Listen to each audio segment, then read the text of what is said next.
Hi guys, so nakita nyo na ba ngayon yung trending kay Tulfo?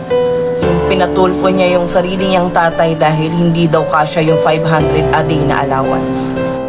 Grabe, hindi ko ma-imagine guys. Nakakaawa yung tatay niya. Ni hindi man lang naitanong kung paano kinukuha ng tatay niya yung perang binibigay sa kanya. Kung saan galing, kung anong nangyayari kung kumakain pa ba yung tatay niya.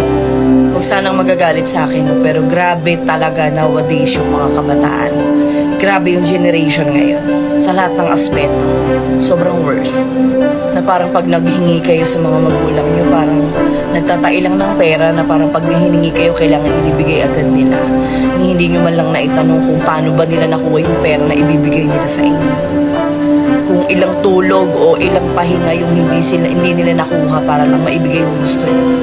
Lalo sa panahon ngayon, napakahirap ng kumita ng pera. So, hindi magic yan. Lahat pinaghihirapan. At ang pinakamatindi dito, yung mga kabataang napaka-ungrateful. Hindi mo man lang marinig magpasalamat.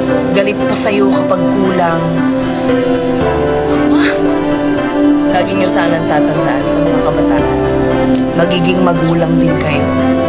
Lahat ng ginagawa nyo sa magulang nyo, mararanasan nyo lahat yan. Kaya please guys, appreciate nyo yung magulang nyo hanggat maaga pa.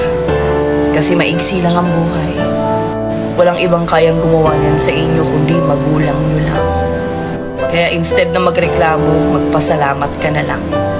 Hindi ko alam kung kailan at paano, pero sana magkaroon ng milagro. Masave pa yung mga kabataang sobrang layo na sa tamang landas. Iba yung ugali nila ngayon. Grabe. Wala lang, umaga kasi ngayon napanood ko yung video, so hanapin nyo na lang kasi ayokong ipakita yung mukha nilang mag-ama.